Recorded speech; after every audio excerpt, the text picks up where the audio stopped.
Welcome to Sip with Summers, the podcast where we talk about sex, intimacy, and pleasure. Because someone has to, and let's be honest, it may as well be me. I'm your host, Jennifer Marie Summers, board certified sexologist, certified sex coach, menopause coach, and your favorite inappropriate friend with a microphone. So grab a drink and let's get into the good stuff. Because pleasure is your birthright, and awkward is my love language. Let's spill, sip, and say the things most people whisper. Welcome to the show. Today's episode is going to hit a little different. And that's because we're talking about something I know that so many women quietly wonder about, but they don't always say it out loud. And that is what happens when your desire starts telling you a different story than the life that you've built. Today, I'm very excited to be joined by Sarah Rutledge Fisher. She's a mediator, attorney, and a divorce coach who specializes in supporting women through major identity shifts, including coming out later in life. She came out at 44 after a nearly 20-year marriage, and now she helps women navigate that same kind of transformation with clarity and compassion. And whether or not you're someone who identifies as gay, bi, straight, this conversation is really about listening to your body, your desires, and your truth, especially in midlife. Sarah, welcome to the show. Thank you, Jennifer. I'm so excited to be here. So, Sarah, take me back to that moment when things started to shift for you. What did that feel like in your body? It's interesting that you asked that because the first time I really let those questions through was actually during a time of isolation during the early COVID pandemic days. What we now know was a flare-up of some long COVID symptoms, but at the time in July of 2020 thought was COVID. So I was in isolation in the guest bedroom for 2 weeks, feeling very sick, but not testing positive or negative. And after about a week of feeling like I was at death's door, I started feeling better. But of course, there was a quarantine period. And I watched all the TV I could stand, and I read all the books I could read. And I did little craft projects in bed, but I was just alone with myself for, days, for 24 hours a day. And I started to notice things. And I'd always known that I was attracted to women. That was not something that was new to me. But I had never stopped to ask myself, are you attracted to men? Culture said, of course you're attracted to men. And I just went along with that, never questioning. And I started noticing the way I felt in my body when I was watching a TV show and saw a woman I was attracted to. And I noticed how when on the same TV show, a male character who I knew to be attractive, I looked at and said, that is an attractive man, but I wasn't feeling anything coming from my body. And after weeks of quarantine, when I came out, I tried to talk about it with my husband, and I got too scared. The experience of sitting down with him and telling him that I thought that maybe I was just a lesbian, and seeing the look on the face of the person I had built a life with, that was the father of my child, panicked me. And I was still recovering. I was still sick. And I said, maybe, you know what, maybe it was just the isolation. Maybe I didn't really feel that way. Maybe maybe I just need to sit with it. And I backed off. And we both erased it from our memories for years.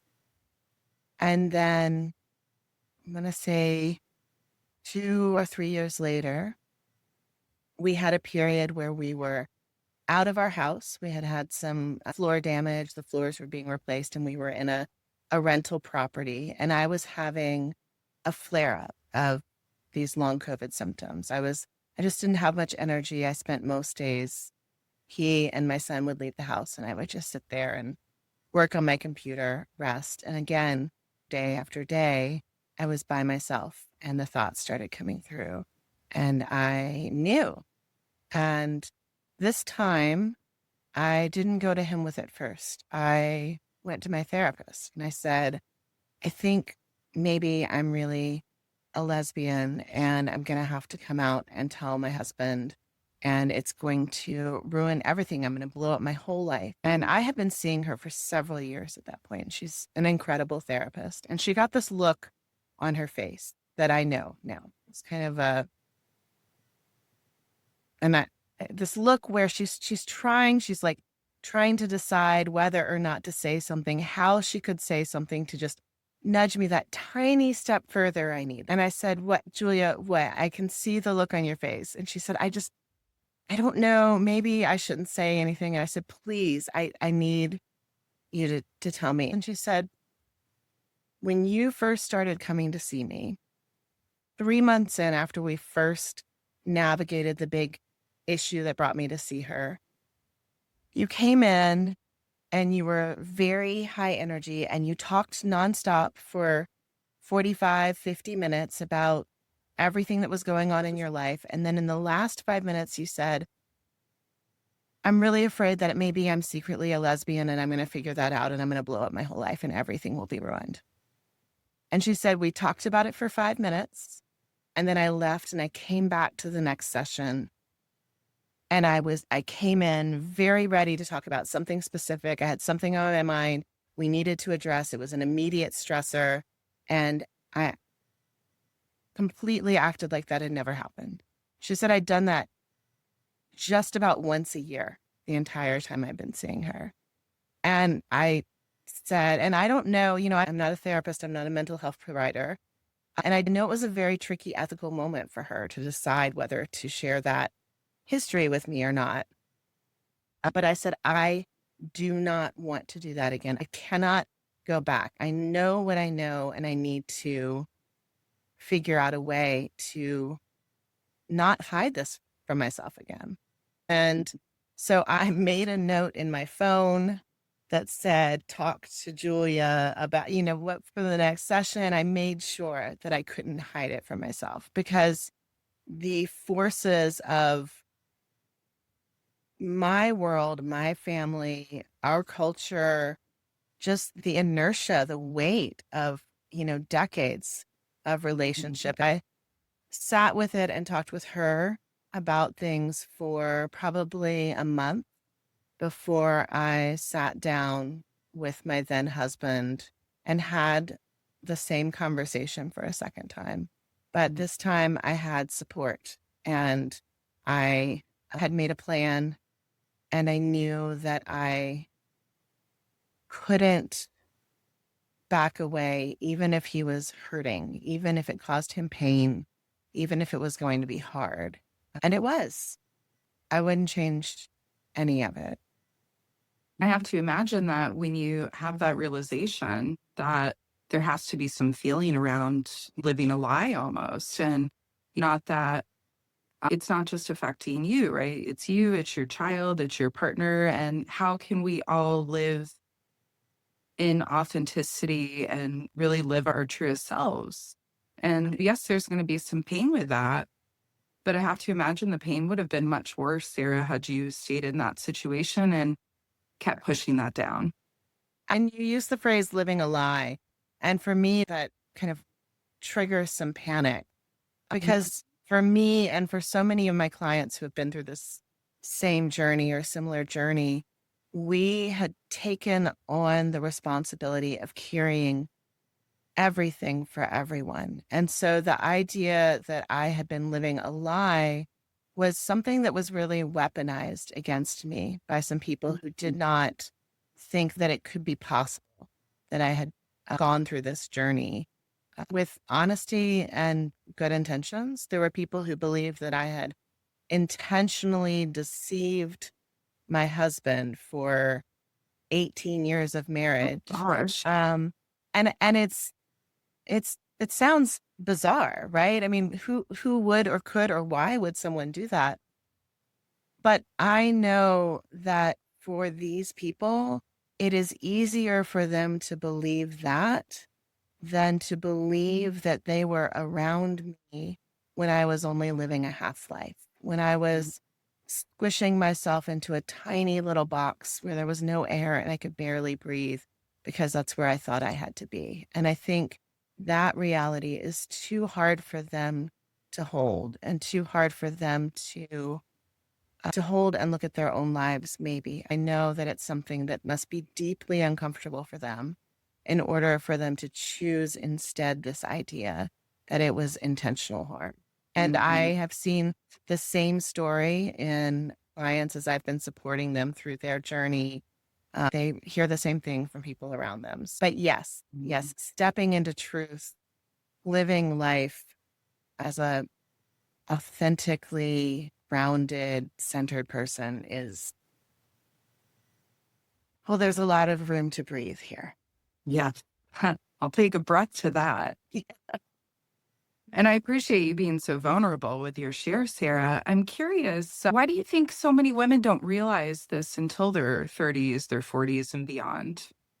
It's much more common than we discuss societally. And I'm going to share some ideas and some theories with you that are not my own. They come from Adrienne Rich, scholar and feminist author Adrienne Rich, and other fantastic authors and thinkers. But there's an idea in our culture that in our culture, we have something called compulsory heterosexuality. If you're on the interwebs, if you find me on TikTok, if you are in some of the late in life lesbian groups on Facebook, you'll hear it called comp het. And probably just because compulsory heterosexuality is quite a mouthful.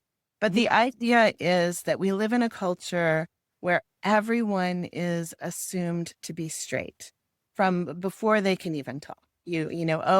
Oh, he's so adorable. All the girls are going to be after him. Oh, she's going to be a heartbreaker. We say this about infants and children. And when you are a child who internalizes a need to meet the needs of the adults, your parents, the teachers, Sunday school teachers, whoever the influencing adults are around you, then just like you decide to be a rule follower, you decide to be a good girl, you don't ever question what you're told. A lot of us, for a variety of reasons, learn to suppress the stories our bodies are telling us. For a lot of my clients, it's a religious trauma story. They come from religious traditions that teach them that the body is not to be trusted, that messages from the body are evil and should always be resisted.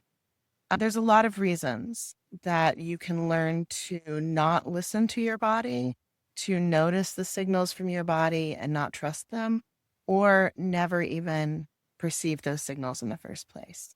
But if you combine the desire to meet the expectations of the world and the authority figures around you and a lack of perception of internal signals, then you have a child like me who in 5th and 6th grade is becoming interested in girls, but not noticing signals from my body telling me that. I can look back, I can think about the people I was friends with who had these, sudden, special, sparkly friendships, and I could tell you what their hair looked like or their eyes looked like. I was having my first crushes. I didn't know it. And so I waited to be picked by a boy. I looked around trying to figure out with my head which boy it was I was going to choose to like. And I thought everybody else was doing that too. I didn't know that when my classmate said she had a crush on so-and-so, it was because she looked at him and felt something fluttery in her belly. I thought she looked at him and thought, yeah, he would be a good one to like. I had no idea. I think that's very, very common. That combination of people pleasing and a lack of connection to the body. And then, there's an entirely different set of people that I work with. This wasn't my story, but they know early on that they're attracted to women. They just live in religious communities or family communities where that is not something that is allowed. And they are socialized to think that they that their job as a woman in life is not to pursue what they need and want for their own lives, but to fit into what is necessary for the culture and the family system that they're in. What's really coming up for me is I think a lot of young girls are socialized to be chosen, right? Oh, we're just waiting for this man to pick us, and that's going to make us special. But I think in addition to that, so many women that I work with don't even know what they want sexually. They have no clue. And so you have these two things like coming crashing into each other of like, I just want the boy to choose me. And then maybe they're 30, 40 and beyond, and they start to realize, wait a second, I always had butterflies in my stomach when I would talk to the other girls at school. And I've never really liked the boys, but it's just how society told me I was supposed to be. I remember in my early 40s, the first time I felt butterflies and noticed them and thought, oh my God, that's real.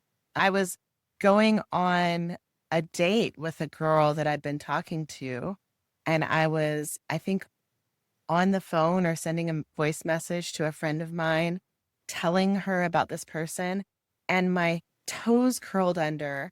And I had this moment of, what? That's a real thing? Like, that's a real I thought it was just an expression. I was in a health quandary as well. And I was trying to be able to connect with my body, hear what my body said. And I was so detached from my body's signals. I started with food. I had to start by listening to when my body was hungry and then ask my body what it was hungry for instead of what I thought it should be eating. And then I started listening to my desire. When was I feeling desire? If I was in a sexual situation, and this is before I came out, what did it feel like to notice the desire in my body? And I remember the moment when I could feel the desire in my body. I had noticed what it felt like. And then to be able to hold on to that feeling while I was engaged in a sexual situation, I felt like I had to shut out everything that was outside of my connection internally to myself. And that's because everything that was outside of that was something that was compromising what my body was actually asking of me. And it was a really beautiful moment for me in connection with my body, but a very sad moment in realizing that I had to shut out my perception and connection to the person I was married to in order to be able to stay present in my own pleasure. How did your relationship to pleasure change once you allowed yourself to question everything? Oh, that's been a journey. When I first came out, there's a very common experience of a second adolescence. I don't know if you've heard about this, but No, tell me more. it's very common when women come out late in life that they experience this kind of flush of energy and desire and lust and bodily engagement that they never had the chance to experience earlier in life. I don't remember puberty. I remember, having to get my first bra or having to wear deodorant, but I don't remember any of that. My body feels different because I wasn't aware of my body. But after I came out, my body was like alive. It was like, we want everything now. And it was awake and I was feeling all of this desire in my body. And I was still married to a man trying to navigate through the very complicated conversations about how our marriage was going to change. I had a 7-year-old child at home. I did not have anybody that I was sexually engaged with. So I just had this body that was on fire. But then after the divorce and the separation, I met my wife during that process. In that journey, we have both really opened and evolved and changed our understanding of desire and sex because she also came out late in life at the age of 48 after a 30-year marriage. So We both Wow. were unpacking decades of having betrayed our body's needs and spent a lot of time rebuilding that trust, each of us individually with our bodies, learning that sex and romance and desire can be joyful and playful. It's been a lovely thing. The best thing is, of course, that I have to hope my mom never listens to this podcast. The best thing is that lesbian sex has stepped away from a lot of the boundaries that heteronormative sex puts on what it means to have sex. And, Sure. when you're not dealing with P and V, kind of penetration, sex just means a time of intentionally engaging in pleasure. So is a long makeout section sex? Maybe. Does it have to start involving, genitalia or, it it's just a constant, I was going to say moving target, but even that's not the right thing. It's more like stepping into an area of play Mm. and joy and desire and deciding how long to stay there. And it's such a different experience. There's not a sense of linear Mm. progression the way that I experienced straight sex. I always think of it as it's not just about sex. It's about having a better relationship with your body. Absolutely. But I no longer think of sex as having to include an orgasm. In straight context, sex is in pursuit of the orgasm, and the orgasm is when the sex is done, or enough orgasms if you're multi-orgasmic. I live in orgasm as much as anybody else, but I think taking pressure off the orgasm and focusing on the pleasure has made sex more enjoyable. It allows for more sex because it means that we can spend some time together when one or the other of us it doesn't feel like diving all the way in.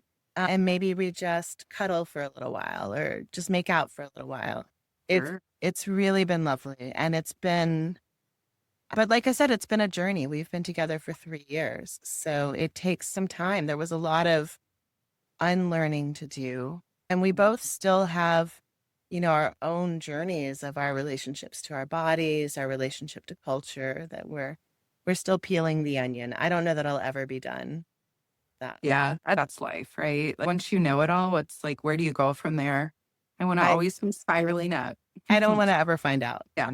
Or So I do want to shift back real quick to the marriage part of this because I recognize that some of our listeners may be taking in this episode, Sarah, and maybe starting to have that quiet little voice inside of them speak a little louder. And maybe they're thinking, maybe I might be relating to Sarah's story a little more than I realize. How do you reconcile loving somebody, but still knowing you have to leave them? that could be really painful. And I know that there are listeners out there who right now are listening with partitioned minds. In one part of their mind, they're thinking, oh my God, that's me. What if I'm going to destroy everything? It's going to be awful. I'm going to hurt his feelings so much. I'll destroy him. He'll never recover. And the other part of their mind, they're thinking, oh, this is interesting. This is fine. This doesn't apply to me at all. And I lived that duality for a long time. But the reality is that in order to stay in a marriage that doesn't have innate true desire at the center of it, there is a degree of pretending. Unless it is truly, a lavender marriage or a intentionally companionate marriage, as long as the perception is there that it is a true romantic and sexual marriage as much as anything, then there is something actually missing at the center of that marriage. And it is compounding. And I'm not going to say lies or deceit because I don't think anybody is in there lying. There's just a lot of coping strategies. There's fear and there's sadness, and there are all the coping strategies that we pile on top of that. My ex-husband is a good person, and we co-parent well. We're not close now, but that's his choice and his boundaries right now, and I respect that. But ultimately, even though he was my very best friend, we had built our decades-long relationship on some deeply codependent patterns. We were very, very much engaged in keeping each other in some codependent patterns we'd learned since childhood. And once I took away the fear, no, I didn't never take away the fear of toppling everything, but once I no longer held that central self-deception, I couldn't help but see everything else. Once I told myself the truth about one thing, I either had to believe that everything was my fault and I was the villain and I was ruining everything and I was going to make everything terrible and destroy this perfect, happy family, which wasn't true. And fortunately for me, I had a wonderful therapist and a strong coach and some really great friends around me who were able to support me through the realization without falling into that trap of believing that it was just me. And what I had to realize was that he also had reasons that he was willing to live in something that was less than real. And regardless, whether or not he was brave enough to shine the light on it and name the truth and start moving us towards a future, or whether I was the one who had to initially do that. Maybe not from his lack of bravery. I don't want to throw him under the bus there. Maybe just from his lack of awareness. But regardless, making that choice, moving us forward out of this place of stuckness, this place of no air, into of truth, that was good for everybody. He was not in a full and happy marriage either, even if he wasn't willing to look at it quite yet. And he Yeah. deserves someone who looks at him and feels desire burning in there. And that wasn't me. And it wasn't going to be. So it was hard. There is loss. There is, there was a sense of betrayal from him for a long time. There was just the difficulty of dividing one life back into two. I wouldn't go back for anything. I wouldn't go back for the world. Yeah. What about the women who say, but he's a good man? Like, how do you navigate that? I'm going to speak really frankly right now, Jennifer. Please. I hear from two kind of women who say he's a good man. One kind of woman is married to a good man. He really is their best friend. They love him so much. They love him like a brother. He's a good man. They don't want to hurt him. That good man deserves to go out and find the love of his life. And, that is true. And just wanting to not be the person to hurt him, that's hard. The other group of women that I hear, but he's a good man from, are often not talking about good men. They're talking about men who are good enough in public or who are good in public and not so good at home. And they've spent decades doing his PR, right? The whole world thinks he's a good man because that woman has spent a decade cleaning up his mistakes, making sure nobody ever sees the ways he doesn't pay attention, doesn't show up, doesn't pitch in, doesn't notice, doesn't participate. And often I work with women who start off telling me about the good man they're married to. And then a little later, I hear about the things the good man sometimes says when they make him upset. Or I think we hear a lot about good men. I think good men show themselves to be good men in the way they navigate. the things that affect the people around them.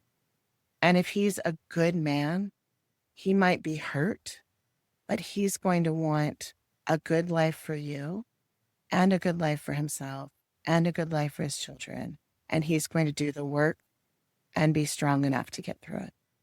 Yeah. In my work, I do see a lot of women that minimize their needs because, quote unquote, he is a good guy, right? And if I'm honest, I've been in relationships before where I wanted to end things, but they weren't beating on me. They weren't cheating on me. It's like the bar is in hell, obviously. But at the time, I'm like, "Not that bad." Like, Right. yeah. I'm loving this conversation. And I'm also like just having my own shit kind of pop in my head of, wow, like it's interesting these roles we put ourselves in when we're younger. I think it's all inextricably intertwined, but it's so intertwined with the roles that society puts on us as far as gender goes and family roles. There's no escaping any of those threads. They're all woven together. 1,000,000%. So it does lead me to my next question. So what do you say to the woman who is quietly asking herself right now, could I be a lesbian? The first thing is, saw on social media the other day. I'm going to tell you the secret to know whether or not you really are a lesbian. Okay. Are you listening? Yes. Are you waiting? Are you waiting to hear? Okay. If you're still waiting to hear, then you're a lesbian. If you're not a lesbian, sitting here waiting with bated breath to find the box to check to go, oh my God, that means I'm a lesbian. You're not waiting for the person to say the thing that makes you realize no longer deny to yourself that you're a lesbian. I think I was waiting for decades for somebody to come along and say, hi, I am the authority, and I, in all of my infinite wisdom, would like to let you know that I have assessed you and you are a lesbian. Now go forth and be a lesbian. Nobody's going to come along and do that. If you too are waiting for someone to come and knock you over the head and tell you you're a lesbian, you're already there. The Okay. other thing I would say is that when we have these deep fears, it helps to get them out in the light. I'm a huge proponent of therapy. With the right therapist, I do think you have to be careful to find someone who is sex positive, queer positive, body positive. I mean, there's just so many landmines.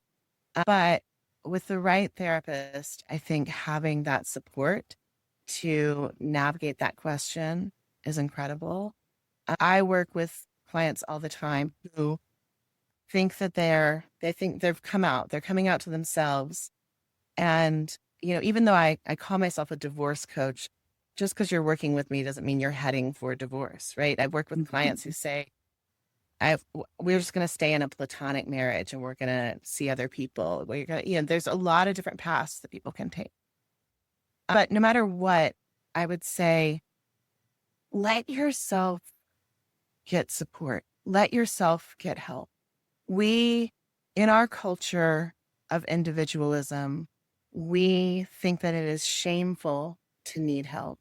We think that it is strong to not need help. And mothers, more than anyone, will hunt down the 17 specialists your child needs. You will find exactly the right expert to handle the problem for your household. You will set up all the appointments for your husband. But when the question comes up on whether you should spend the time or the energy or the money to support your own needs, it can be really hard. It can be really hard to overcome those messages. So I would say, please avail yourself of support and know that you don't have to be stuck in this question, this isolation alone. We're not meant to be isolated, right? I think back to what you said about COVID and how you were isolated and quarantined. I think that we are going to not even recognize how much we were affected by that time for another 10 or so years, maybe longer. But having community, having support, whether it be a friend, a therapist, somebody that you can talk to is so vital for all of us. navigating through everything. So I really do appreciate your Absolutely. vulnerability and all of this. But before we wrap it up, Sarah, I have some rapid fire questions for you. I'd love to Oh, ask you. I'll try. You're going to do great. What's the biggest myth about coming out later in life? You are not too old. You are not too late. And your understanding of beauty standards is based in a culture that doesn't even begin to see 1/100th of the things that every lesbian walking around sees and loves and desires in a woman's body. Love that answer. That's great. Next one, most common fear that you hear.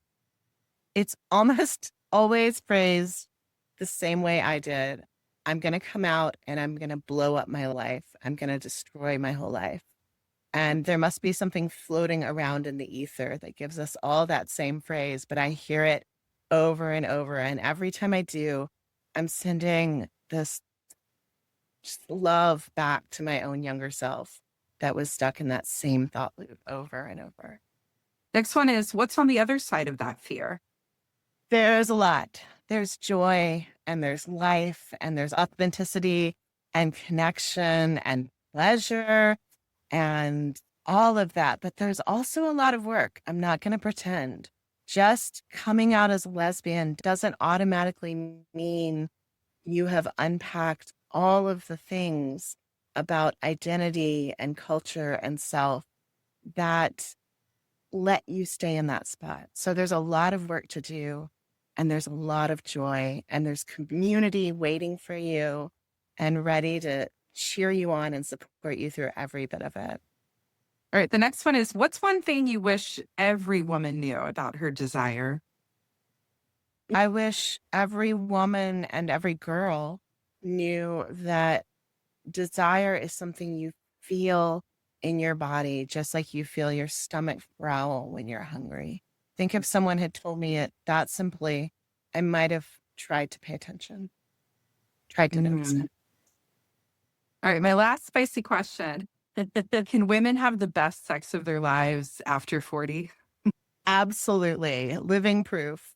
Yeah, Definitely. great. Yeah. It just keeps getting better. So I don't know if there's a cap on that. I expect to be having the best sex of my life at 90. Yeah. That's my goal too. Yeah, Just keeps absolutely. getting better. Just Yeah, keeps that's a big getting better. hell yes, empathetic yes over here for me. Absolutely. Sarah, where can people find you if they're navigating this or even just starting to question things? They can find me at Thresholds Mediation. Mediation is one of the practices I do, which is the process of helping people navigate divorce without a conflict or without hostility. So thresholdsmediation.com is my website. They can find me on Facebook and Instagram and TikTok and all the places at Thresholds Mediation. And if they find me on my website and they put in Thresholds Mediation /podcast, I have a little special discount on coaching sessions if they want to reach out and set up a session. I will have all of Sarah's information in the show notes for listeners, so you can go check her out. And if this episode stirred something within you, please do not ignore that. Your body does not whisper for no reason. And I hope today you got something out of this conversation that helps you out. Sarah, thanks again for today. Thank you so much, Jennifer. This has been a wonderful conversation. And thank you to all of your listeners who are listening. If you are, I'm just imagining there's at least one person out there who's listening who feels like it's a secret that she's listening to us. And I just want her to know, no matter what, even if she doesn't reach out, we know she's there and we're surrounding her with love and she's not alone. You are not alone. Thank you so much. And that's a wrap on this episode of Sip with Summers, where we laughed, learned, and probably said clitoris more times than your high school health teacher ever did. If you liked what you heard, be a gem and leave a review, share it with your favorite group chat, or send it to that friend who really needs to hear this. You know the one. For more tips, tools, and slightly inappropriate jokes, follow me on social or head to summersoflove.com. Until next time, stay curious, stay turned on, and as always, keep sipping.